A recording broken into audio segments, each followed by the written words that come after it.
மஞ்சள் மஞ்சள் பொதுவா நல்ல காரியங்கள் ஸ்டார்ட் பண்றதுக்கு முன்னாடி இந்த மஞ்சள் எடுத்து வச்சு தான் ஸ்டார்ட் பண்ணுவாங்க. நம்ம வீட்டில் கூட நம்ம அம்மா அக்கா தங்கைகள் நமக்காக நாம நல்லா இருக்கணும்ன்றதுக்காக மஞ்சள் புடவை கட்டிக்கிட்டு தான் வேண்டிக்குவாங்க. அப்படி அந்த மஞ்சள்னாலே ஒரு தனி வைப்பு தாங்க. நம்ம கொடியில கூட அந்த வைப்ரண்டான அந்த எனர்ஜெட்டிக்கான அந்த மஞ்சள் இருக்குமே, அந்த மாதிரி மங்களகரமான மஞ்சள் விளையிற பூமி தான் இந்த ஈரோடு பூமி. இங்க வந்து மஞ்சளை பத்தி பேசாம வேற எங்க போய் பேசுறது? அது மட்டும் இல்ல, இங்க ஒரு மகத்தான ஒரு மனிதரை பத்தி நம்ம பேசியே ஆகணும். இந்த ஈரோடு மண் விவசாயத்துக்கும் பேர் போன மண். இங்க நடக்கிற அந்த விவசாயத்துக்கு மிக முக்கியமான ஒரு கவசமா இருக்கிறது என்ன தெரியுமா? காலிங்கராயன் அணை, காலிங்கராயன் கால்வாய். காலிங்கராயன் அணை கட்டினதுலையும் கால்வாய் வெட்டினதுலையும் உயிரான உணர்வு பூர்வமான நிறைய விஷயங்கள் இருக்குது.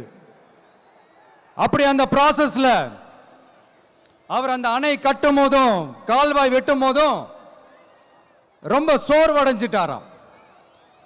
அப்ப அவங்க அம்மா அதை பார்த்துட்டு சொன்னாங்களாம், மகனே காளிங்கா, தயிர் வித்த காசு தாழ்வாரம் வரைக்கும் இருக்குது, மோர் வித்த காசு முகுட வரைக்கும் இருக்குது, அதை எடுத்துக்கிட்டு போய் அணைய கட்டியா கால்வாய வெட்டியான்னு சொல்லி தைரியம் கொடுத்தாங்களாம். பெத்த அம்மா கொடுக்கிற அந்த தைரியம் இருக்கு பாருங்க, அதை தாண்டி வேற எதுவுமே கிடையாதுங்க. ஒரு மனுஷனால எதையும் சாதிச்சு காட்ட முடியும். அப்படி ஒரு தைரியத்தை தான் இப்ப நீங்க என்னுடைய அம்மா அக்கா தங்கைகள் நண்பா நண்பிகள் தோழர்கள் எல்லாரும் எனக்கு கொடுத்திருக்கிறீங்க. அதே தைரியத்தை, அதே துணையா என் கூட நிக்கிறீங்க. இதை எப்படி நம்ம பிரிச்சு விடலாம்? இதை எப்படி நம்ம கெடுக்கலாம்? என்னெல்லாம் அவதூறுகள் நம்ம விஜய் மேல சொல்லி மக்களை நம்ப வைக்கலாம்? என்னெல்லாம் சூழ்ச்சிகள் நம்ம விஜய் மேல பண்ணி மக்களை நம்ப வைக்கலாம்? இப்படி சூழ்ச்சிகளை மட்டுமே நம்பி பொழப்ப நடத்துற சில சூழ்ச்சிக்கார கூட்டங்கள் இதை தொடர்ந்து செஞ்சுக்கிட்டு தான் இருக்கு. ஆனா அவங்களுக்கு தெரியாது, இது இன்னைக்கு நேத்து வந்த உறவு இல்ல. கிட்டத்தட்ட 30-33 வருஷத்துக்கு மேல இருக்கிற உறவு.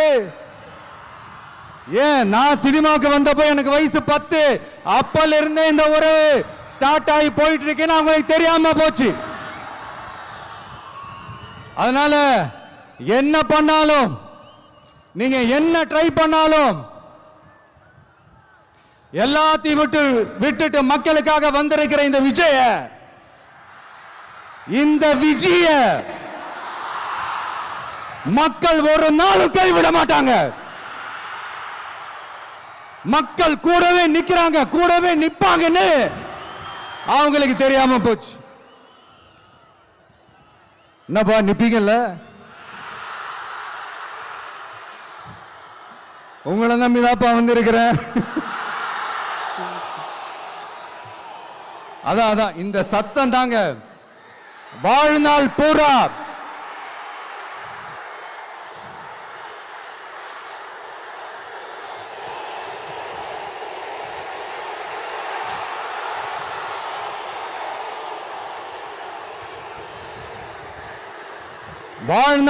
உங்களுக்கு நன்றியோடவே இருப்பேன். இப்போ நம்ம காளிங்கராயன் அவர்கள் அணையை கட்டுறதுக்காக பவானிக்கு போய் பார்க்கும்போது ஒரு இடத்துல ஒரு பாம்பு வந்து உட்கார்ந்துச்சான், படுத்துச்சான். அது படுத்த இடத்துல தான் அவர் அணையை கட்ட ஸ்டார்ட் பண்ணாராம்.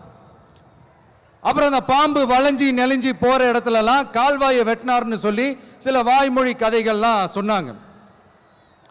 தண்ணியை சேமிச்சு வச்சு குடிக்கிறதுக்கும் விவசாயத்துக்கும். தம்பி கீழே இறங்கு, தம்பி கீழே இறங்குப்பா, ப்ளீஸ் கீழே இறங்குப்பா.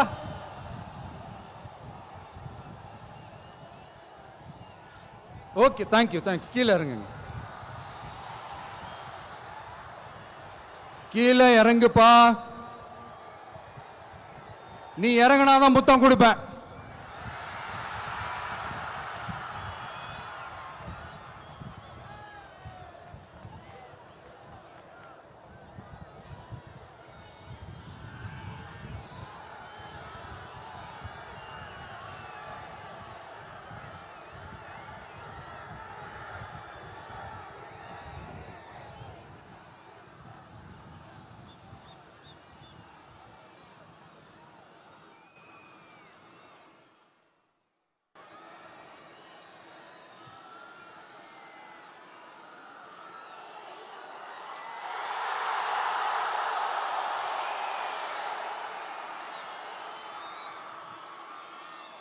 இப்படி தண்ணியை சேமிச்சு வச்சு குடிக்கிறதுக்கும் விவசாயத்துக்கும் வழி வகுக்கிறது எவ்வளவு பெரிய ஒரு நல்ல விஷயம்.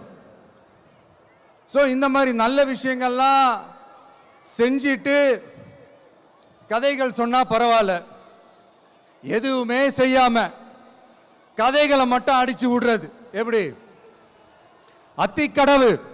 அத்திக்கடவு அவிநாசி திட்டத்தை இன்னும் விரிவுபடுத்தினா அந்த 3 மாவட்டத்தில் இருக்கிற லட்சக்கணக்கான மக்களுக்கு எவ்வளவு பிரயோஜனமா இருக்கும். எத்தனையோ லட்சம் ஏக்கர் நிலங்கள்ல விவசாயம் நடத்தினா எவ்வளவு பிரயோஜனமா இருக்கும். ஏன் அதெல்லாம் பண்ண மாட்டேன்றீங்க? வள்ளுவர் கோட்டத்துக்கு காட்டுற அக்கறைய இங்க மக்கள் வாழ்வாதாரத்தில் கொஞ்சம் காட்டலாம்ல, ஏன் காட்ட மாட்டேன்றீங்க? இங்க என்ன கவர்மெண்ட் நடத்துறாங்களா இல்ல கண்காட்சி நடத்துறாங்களா? இந்த 21ஆம் நூற்றாண்டிலே மக்களை பத்தி எதுவுமே யோசிக்கிறது இல்ல. ஆனா அந்த காலத்திலேயே இது எல்லாத்தையும் பத்தி யோசிச்ச மக்களை பத்தி, குடிக்கிற தண்ணியை பத்தி, விவசாயத்தை பத்தி, அணை கட்டுறதை பத்தி, கால்வாய் வெட்டுறதை பத்தி, இதெல்லாம் எங்கிருந்து? பவானியிலிருந்து நொய்யலாறு வரைக்கும் கால்வாய் வெட்டி இது எல்லாத்தையும் பத்தி யோசிச்ச காளிங்கராயன் அவர்களுக்கு கோடி கும்பிடு போட்டாலும் பார்த்தாதுங்க. இப்படி அந்த காலத்தில் இருந்த ஒரு ஹீரோவை பத்தி பேசிட்டு இந்த காலத்தில், அதாவது 1920th செஞ்சுரியில் இருந்த ஒரு ஹீரோவையும் பத்தி நம்ம பேசி ஆகணும்ல. ஒருத்தர் இலகிய மனம் கொண்ட ஹீரோனா இன்னொருத்தர் இரும்பு மாதிரி அயன்மேன் தான். எஸ், நம்ம ஈரோடு கடப்பாறை தான்.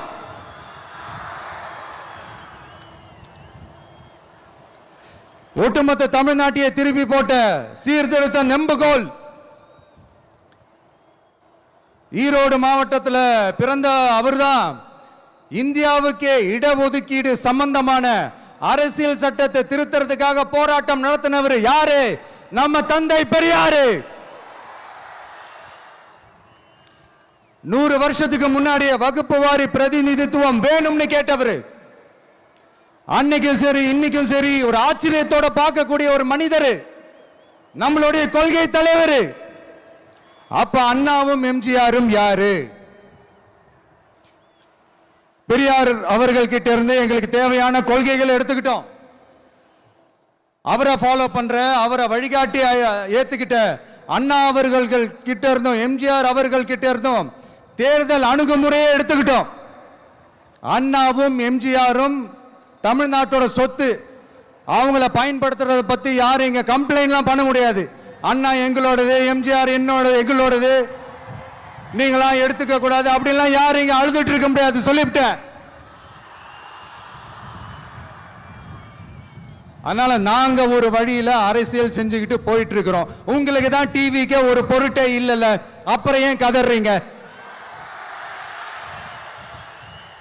அப்புறம் ஆளாளுக்கு அங்க போயிட்டு இங்க போயிட்டு புலம்பி தள்ளிக்கிட்டு இருக்கிறீங்க. இது எப்படி இருக்கு தெரியுமா? எனக்கு பயம் இல்ல, எனக்கு பயம் இல்ல அப்படின்னு சத்தமா சவுண்ட் விட்டுக்கிட்டே சத்தமா பாட்டு பாடிக்கிட்டே இந்த நடுங்கிக்கிட்டே சின்ன பசங்க நடந்து போவாங்க. அந்த மாதிரி இருக்கு. முதல்ல மண்டையில இருக்கிற கொண்டே மறைங்க சார்.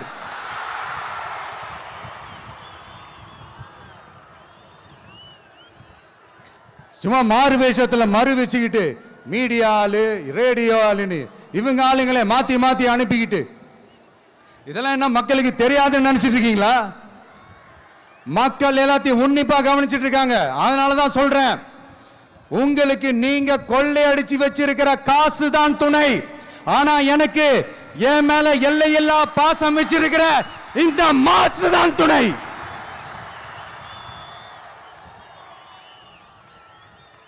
இப்படி நமக்கு துணையா இருக்கிற ஈரோடு மக்களுக்காக நான் இப்போ குரல் கொடுக்கலாம் வந்திருக்கிறேன். சரி, இப்ப விஷயத்துக்கு வருவோம். பெரியார் அவர்கள் கிட்ட இருந்த அந்த செல்வாக்கையும் அந்த பதவிகளையும் அந்த பவரையும் வச்சுக்கிட்டு அவர் என்ன சொன்னார் தெரியுமா? இவ்வளவு செல்வாக்கு, இவ்வளவு பதவிகள், இவ்வளவு பவர் இருந்தோம் நான் ஒரு 5 பைசா காசு சம்பாதிச்சிருப்பேனா? எனக்கோ இல்லை என் குடும்பத்துக்கோ பட்டங்கள் வேணும், பதவி வேணும்னு ஏதாவது கேட்டிருப்பேனா? இல்லை ஏதாவது லாபம் பார்த்துருப்பேனா? இல்லை எதுக்காவது ஆசைப்பட்டிருப்பேனா? ஆனா அவர் பேரை சொல்லிக்கிட்டு அவருடைய கொள்கையை ஃபாலோ பண்றதா சொல்லிக்கிட்டு இப்ப ஆட்சியில இருக்கிறவங்க என்னெல்லாம் செய்யறாங்கன்னு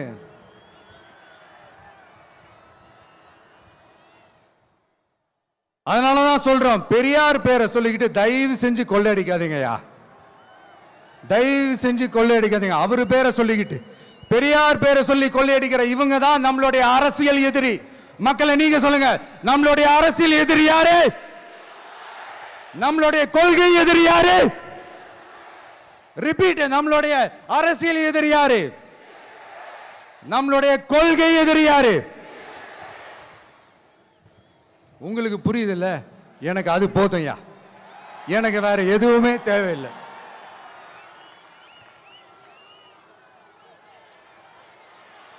அதனாலதான்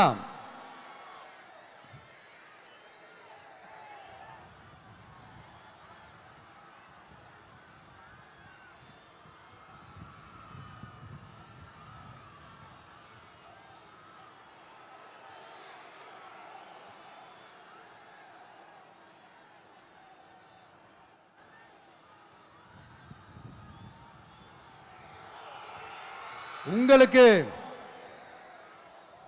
நம்மளை பத்தி நம்ம அரசியலோட நீங்க எல்லாரும் என்னோட அரசியலோட கனெக்டடா இருக்கீங்கன்றது ரொம்ப தெளிவா தெரியுது. அதனால எனக்கு அது போதும். அதனாலதான் எதிரிகள் யாருன்னு சொல்லிட்டு களத்துக்கு வந்திருக்கிறோம். அதனால அவங்கள மட்டும் தான் எதிர்ப்போம். அதுவும் அந்த எதிரிகள் யாரு இப்போ இங்க 2026 சட்டமன்ற தேர்தலில் களத்தில் இருக்கிறாங்களோ அவங்கள மட்டும் தான் எதிர்ப்போம். சும்மா களத்திலே இல்லாதவங்களையும், களத்துக்கும் அவங்களுக்கும் சம்பந்தமே இல்லாதவங்களையும் எதிர்க்கிற ஐடியாலாம் இல்ல பாஸ். நீங்க கேட்கிறீங்கன்றதுக்காகலாம் எதிர்த்துட்டு இருக்க முடியாது பாஸ். எங்களுக்கு நிறைய வேலை இருக்குது.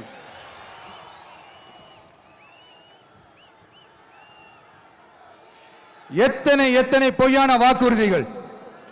வந்த உடனே நீட்டை ரத்து செய்வோம், கல்வி கடனை ரத்து செய்வோம், கேஸ் சிலிண்டருக்கு மானியமா 100 ரூபாய் தருவோம், என்னெல்லாம் அடிச்சு விட்டுட்டு இன்னி வரைக்கும் கேட்கிறேன், இதெல்லாம் சொன்னாங்களே செஞ்சாங்களா? இவங்க எப்பவுமே இப்படிதான், சொல்றது ஒண்ணு செய்யறது ஒண்ணு. திமுகவும் பிரச்சனைகளும் ஃபெவிகால் போட்டு ஓட்டின ஃப்ரெண்ட்ஸ் மாதிரி ஒன்னிலிருந்து ஒன்னை பிரிக்கவே முடியாது. இப்போ ஈரோடு பகுதியில் இருக்கிற பிரச்சனையை பத்தி பேசுவோம். பெரியார் பேரை மட்டும் சொல்லிக்கிட்டு எப்படி அவரோட கொள்கைகளுக்கு எதிராக செயல்படுறாங்களோ அப்படிதான் இந்த மஞ்சள் நகரத்தோட மஞ்சளுக்கும் ஒண்ணும் பண்ணல, மஞ்சள் விவசாயிகளுக்கும் ஒண்ணும் பண்ணல. ஆராய்ச்சி மையம், சிறப்பு மையம்னு கோடி கோடியா டெண்டர் விட்டாங்க, பேருக்கு கட்டிடத்தை கட்டினாங்க. ஆனா உலகமே போட்டி போட்டு வாங்குற மஞ்சளை மதிப்பு கூட்டி விற்பனை செய்ய, அதாவது அதோட வேல்யூ இன்க்ரீஸ் பண்ணி நம்ம விவசாயிகளுக்கும் இந்த மாவட்ட மக்களுக்கும் நன்மை செய்ய இதுவரைக்கும் என்ன செஞ்சிருக்காங்கன்னு யோசிச்சு பார்த்தா ஒரு பெரிய ஜீரோ தான். கரும்பு நெல்லுக்கு அரசாங்கம் விலை பிக்ஸ் பண்றாங்க, அதையும் ஒழுங்கா பண்றதில்ல. ஒவ்வொரு முறையும் பிரச்சனை. அங்க நெல் கொள்முதல் செய்யறதுல ஊழல். சரி, நாம கஷ்டப்பட்டு விளைய வச்சது வீணா போக கூடாதுன்னு நினைச்சு நம்ம விவசாயிகள் கேட்கிற லஞ்சத்தை கொடுத்தாலும் அதுக்கப்புறம் கூட அந்த கொள்முதல் ஒழுங்கா நடக்கிறது இல்லை. அதையும் தாண்டி ஏதோ ஒரு விலை விவசாயிகளுக்கு கிடைக்குது. அப்படிலாம் இல்லாம ஒழுங்கா நேர்மையா நம்ம மஞ்சளுக்கும் நியாயமான விலை பிக்ஸ் பண்ணி தரமான விதைகளை கொடுத்தா என்ன குறைஞ்சா போயிடுவாங்க? இதெல்லாம் யோசிக்கிறதுக்கு அவங்களுக்கு நேரமே இல்லை. 24x7 அவங்களோட யோசனை என்ன தெரியுமா? இந்த விஜயை எப்படி முடக்கலாம், தமிழக வெற்றி கழகத்தை எப்படியெல்லாம் முடக்கலாம், அப்படிதான் அவங்களுடைய சிந்தனையே 24x7. எத்தனையோ வருஷத்துக்கு முன்னாடி நம்ம காளிங்கராயர் நதிகளின் இணைப்புக்கு முன்னோடியா இருந்தார். பவானி ஆத்துல அவர் அதிகமான தண்ணி அணை கட்டி தேக்கி தண்ணீர் வறட்சியான பகுதிகளுக்கு அனுப்பினார். ஆனா இன்னைக்கு இவ்வளவு நவீன வசதிகள் இருந்தோம், இவ்வளவு சயின்ஸ் வளர்ச்சிகள் இருந்தோம், இவ்வளவு டெக்னாலஜி வளர்ச்சிகள் இருந்தோம், அவங்க வாக்குறுதியில் ஒன்று கொடுத்தாங்கல்ல, பவானி நொய்யலாறு அமராவதி 6 இணைப்பு திட்டத்துக்கு ஒரு துரும்ப கூட கிள்ளி போடல. வாக்குறுதி நம்பர் 103 சொன்னாங்களே, செஞ்சாங்களா? சரி, இதாவது ஒரு பெரிய ப்ராஜெக்ட் வைங்க. ஆறுகளை சுத்தப்படுத்த பல ஆயிரம் கோடி நிதி ஒதுக்குவோம், தமிழ்நாட்டில் உள்ள ஆறுகளை சுத்தப்படுத்துவோம்னு சொன்னாங்களே, செஞ்சாங்களா? ஆனா ஆத்து மணலை கொள்ளையடிக்கிறதுல மட்டும் வேலையை கரெக்டா செய்வாங்க. இதை நான் ஏன் திரும்ப திரும்ப சொல்றேன்னா, மக்களே நீங்க புரிஞ்சுக்கணும். கொஞ்சம் மசந்தா மற்ற மாவட்டங்கள்ல மணல் காணாம போன மாதிரி, மலைகள் காணாம போன மாதிரி, நம்ம மாவட்டத்தில் தனி வளத்தை கொடுத்த செம்மண்ணும் காணாம போறதுக்கு வாய்ப்பு இருக்கு மக்களே. நம்ம மண்ணுக்கும் நம்ம ஆத்துக்கும் நம்ம விவசாயிக்கும் தான் இந்த மோசமான நிலைமை.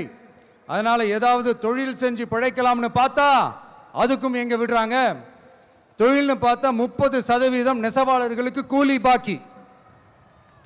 அரசாங்கம் நம்ம நெசவாளர்கள் கிட்ட இருந்து கொள்முதல் செய்த வேட்டி சேலைக்கான கூலியை கூட போராடித்தான் வாங்க வேண்டியதா இருக்குது. அது சலுகையோ உதவியோ நலத்திட்டமோ கிடைக்காது. நம்ம உழைப்புக்கான ஊதியம், நம்மளோட உரிமை, அதுக்கே போராட வேண்டிய நிலையில தான் இந்த அரசாங்கம் நம்மளை வச்சிருக்கு. நல்லா பார்த்துக்கங்க மக்களே, உரிமைக்கு குரல் கொடுத்தவங்க தான் இவங்க. சிறு குறு தொழில்கள் பீக் ஹவர்ஸ் சார்ஜ்னு கரண்ட்டுக்கு அநியாய விலை வச்சு அதையும் செய்ய விடாம நம்மளை முடக்கிடுறாங்க.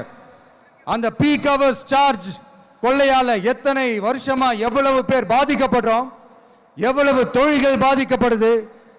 நாமளும் கத்துறோம், போராடுறோம், கோரிக்கை வைக்கிறோம். எதையாவது இவங்க கண்டுக்கிறாங்களா? கொஞ்சம் யோசிங்க. ஏன் கண்டுக்க மாட்டேன்றாங்கன்னு கொஞ்சம் யோசிங்க.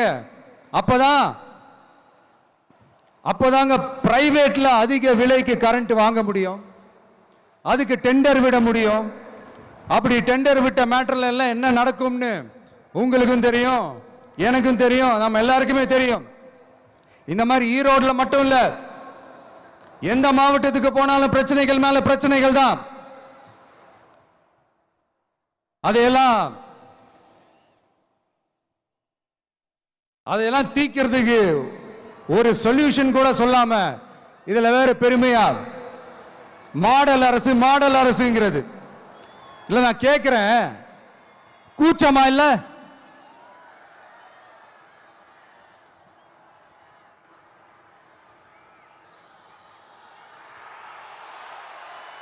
இதெல்லாம் கேட்டா அப்படியே நம்ம பக்கம் யூட்டர்ன் அடிச்சு வந்துருவாங்க. விஜய் என்ன அரசியல பேச மாட்டேன்றாரு, விஜய் என்ன சினிமா டயலாக் மாதிரி பேசுறாரு. விஜய்னா பஞ்ச் டைலாக் பேசுறாரு, விஜய்னா 10 நிமிஷம் தான் பேசுறாரு, 9 நிமிஷம் தான் பேசுறாரு. நான் எத்தனை நிமிஷம் பேசினா உங்களுக்கு என்ன சார்?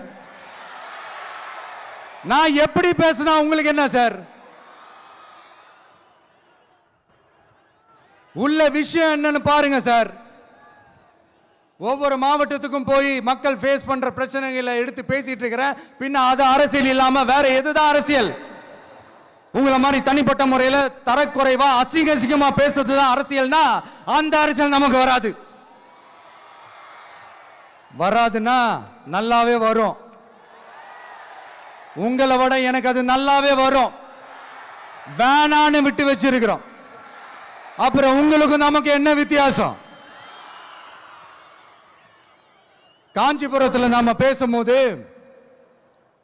இந்த மாதிரி உங்களால் அமைக்கப்பட போற ஆட்சியில் நம்ம ஆட்சிக்கு வந்த உடனே என்னெல்லாம் செய்ய போறோன்றது சிலது சொன்னோம். அதையெல்லாம் தப்பா புரிஞ்சுக்கிட்டு இப்போ சொல்றேன், விளக்கமா சொல்றேன். நான் சலுகைகளுக்கு எதிரானவன் கிடையாது. மக்களுக்கான சலுகைகளை இலவசம்னு சொல்லி அசிங்கப்படுத்துறதுல எனக்கு உடன்பாடு கிடையாது. மக்கள் காசுல மக்களுக்கு செய்யறதை எப்படி இலவசம்னு சொல்லுவீங்க? அப்படியே செஞ்சிட்டாலும் ஓசில போறேன்னு சொல்லி அசிங்கப்படுத்துறீங்க. என்ன கேட்கறதுக்கு ஆள் இல்லைன்னு நினைச்சீங்களா? மக்களுக்கு ஒண்ணுன்னா இந்த விஜய் வந்து நிப்பா, இந்த விஜய் வந்து கேள்வி கேட்பா. இந்த விஜய் எப்பவுமே மக்கள் பக்கம் தான். அதே மாதிரி மக்களும் என் பக்கம் தான். என் மக்கள் மானத்தோட மரியாதையோட கௌரவத்தோட வாழணும். என் மக்கள் யாருக்கும் கீழே கிடையாது. அப்படி அவங்க கௌரவத்தோட வாழணும்னா அவங்களுக்கான வாழ்க்கை தரம் உயரணும். வாழ்க்கை தரம் உயரணும்னா அவங்களோட வாழ்வாதாரம் உயரணும். வாழ்வாதாரம் உயர்ந்தாதான் பொருளாதாரம் உயரும். பொருளாதாரம் உயர்ந்தாதான் வசதி வாய்ப்புகள் உயரும். இதெல்லாம் உயர்ந்தாலே ஆட்டோமேட்டிக்கா அவங்களோட வாழ்க்கை தரம், அவங்களுக்கான மரியாதை, அவங்களுக்கான கௌரவம் எல்லாமே உயரும். இதுக்கான வழிகள், அந்த சூழல்களை அந்த கவர்மெண்ட் அமைச்சு கொடுக்கணும். இதுக்கான அந்த திட்டங்களை செயல்படுத்தணும். இதெல்லாம் செஞ்சாதான் இந்த அரசாங்கம் ஒரு நல்ல அரசாங்கம். இதைத்தான் சொன்னோம்.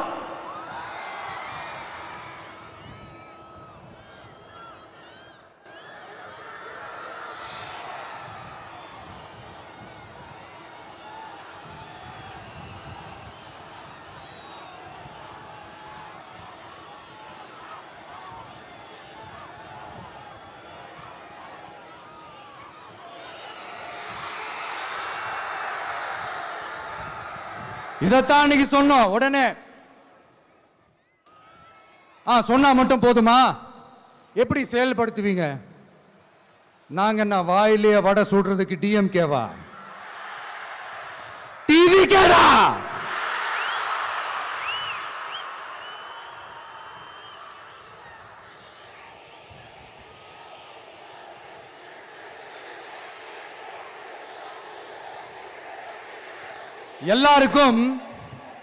எல்லாருக்கும் நிரந்தரமான ஒரு வீடு இருக்கணும்னு சொன்னோம். உடனே எங்க ஆட்சியிலே நாங்க எல்லாரும் வீடு கட்டி கொடுத்துட்டோமே அப்படிங்கிறது இல்ல. நான் கேட்கிறேன், இங்க உங்களை தான் கேட்கிறேன், இங்க வாடகைக்கு இருக்கிறவங்களே இங்க யாரும் இல்லையா? எல்லாருக்கும் சொந்தமா வீடு கட்டி கொடுத்துட்டாங்களா? அடுத்து வீட்டில் இருக்கிற ஒவ்வொருத்தரும் மினிமம் டிகிரி படிச்சிருக்கணும் அப்படின்னு சொன்னோம். உடனே எங்க ஆட்சியிலே எல்லாரும் டிகிரி படிச்சு முடிச்சிட்டாங்களே அப்படிங்கிற மாதிரி சொல்றது அது உண்மைனா? ஸ்கூல் லெவல்லையே டிராப் அவுட்ஸ் அதிகமானது யாரோட ஆட்சியிலங்க?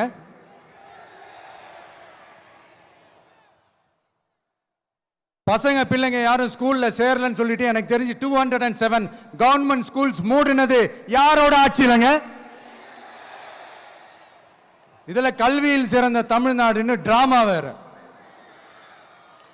அடுத்து குடும்பத்தில் ஒருத்தருக்கு நிரந்தரமான வருமானம் வரணும், வேலை வாய்ப்பு கிடைக்கணும் அப்படின்னா நாங்க கொடுக்காத வருமானமா, நாங்க கொடுக்காத வேலையா அப்படிங்கிறது. எத்தனையோ லட்சம் காலி பணியிடங்கள் நிரப்புவோம்னு வாக்குறுதி கொடுத்துட்டு ஆட்சிக்கு வந்தீங்கல்ல, எத்தனை லட்சம் காலி பணியிடங்களை நிரப்புனீங்க? அட்லீஸ்ட் 1 லட்சம் காலி பணியிடங்களாவது நிரப்புனீங்களா? இதெல்லாம் சொல்லிட்டு மக்களை ஏமாத்துறது யாரோட ஆட்சியிலங்க?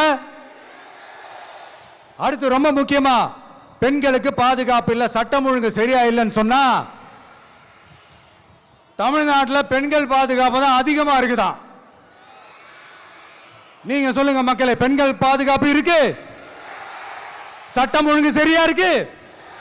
அவங்க சொல்றது உண்மையா? அவங்க சொல்றதை நீங்க ஏத்துக்கிறீங்களா? சத்தமா கேக்குதா சார்? இதுதான் ரியாலிட்டி, இதுதான் நிஜம். நம்மளுடைய ஆட்சியில சட்டம் ஒழுங்குல சமரசமே இருக்காது. அதனாலதான் இவ்வளவு ஸ்ட்ராங்கா சொல்றோம், தைரியமா இருங்க மக்களே. இந்த மாதிரி விஷயங்கள்லாம் நம்ம மக்கள் கிட்ட எடுத்து சொன்னா உடனே இந்த இது எடுத்துட்டு வந்துருவாங்க.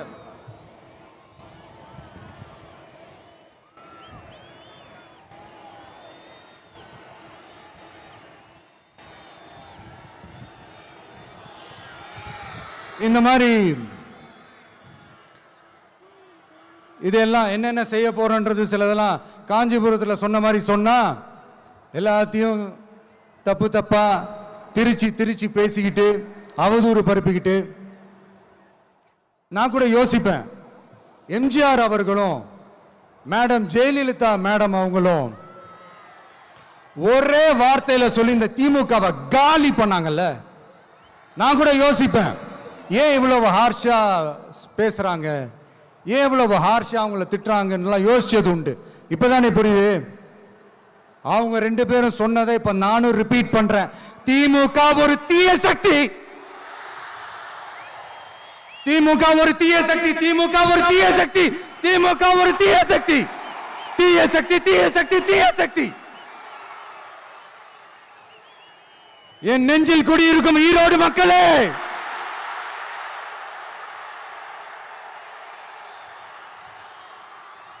டிவிகே ஒரு தூய சக்தி. எப்படி? டிவிகே ஒரு தூய சக்தி. தூய சக்தி டிவிகேவுக்கும் தீய சக்தி டிஎம்கேவுக்கும் தான் போட்டியே.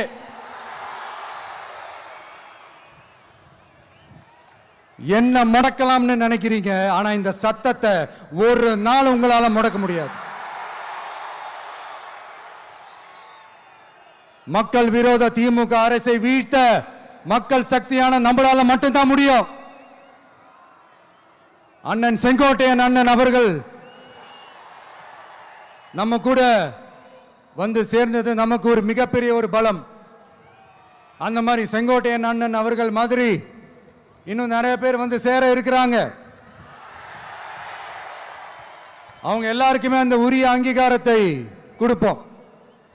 அது மட்டும் இல்ல, அப்புறம் இன்னொரு விஷயம் சொல்ல மறந்துட்டேன். இப்போ ரீசண்டா ஒரு இடத்துல நம்ம சிஎம் சார் அவர்கள் பேசும்போது சொன்னாங்க, என் கேரக்டரையே புரிஞ்சுக்க மாட்டேங்கிறேன். இது சினிமா டயலாக் இல்லையா? நான் ஏதாவது பேசினா சினிமா டயலாகா? சார் பேசினா அது சினிமா டயலாக் இல்லையா? சிலப்பதிகாரத்திலிருந்து எடுத்ததான் அந்த லைன். என் கேரக்டரையே புரிஞ்சுக்க மாட்டேன்றது. உங்களை எப்படிதான் சார் புரிஞ்சுக்கிறது? எந்தெந்த விஷயத்துலலாம் சார் உங்க கேரக்டர் நாங்க புரிஞ்சுக்கிறது? அதையும் நீங்களே சொல்லிட்டீங்கன்னா கொஞ்சம் நல்லா இருக்கும் சார். சட்டம் ஒழுங்குல நாடே சந்தி சிரிக்குது, அதுலையா? பெண்கள் பாதுகாப்புல நாடே சந்தி சிரிக்குது, அதுலையா? பொய் வாக்குறுதிகளா கொடுத்து ஏமாத்தி ஆட்சிக்கு வந்தீங்களே, அதுலையா? எதில் தான் சார் உங்க கேரக்டர் நாங்க புரிஞ்சுக்கிறது? ஆனா ஒண்ணு, தமிழ்நாட்டில் ஆட்சி செய்யற நீங்களும் சரி, ஒன்றியத்தில் ஆட்சி செய்யறவங்களும் சரி, நீங்க ரெண்டு பேரும் முதல்ல என்னோட கேரக்டரை புரிஞ்சுக்கணும் சார். என்னோட கேரக்டர்னு சொன்னது நம்ம மக்களோட கேரக்டர். 2026 சட்டமன்ற தேர்தலோட அந்த கேரக்டரே கொஞ்சம் வேற மாதிரி சார். அதை கொஞ்சம் தயவு செஞ்சு நீங்க புரிஞ்சுக்கணும் சார். புரிஞ்சுக்கலன்னா மக்களே உங்களுக்கு புரிய வைப்பாங்க சார். கான்பிடென்டா இருங்க சார், நல்லதே நடக்கும் சார். வெற்றி நிச்சயம் சார். மீண்டும் சந்திக்கும் வரை நன்றி, வணக்கங்க சார். நண்பா, நண்பிகள், இங்க எல்லாம் பார்த்தோம், எல்லாம் நல்லபடியா நடந்தது. சேஃபா வந்துட்டு சேஃபா வீட்டுக்கு போயிடுங்க. எனக்கு எல்லாத்தையும் விட நீங்க தான் எனக்கு முக்கியம்.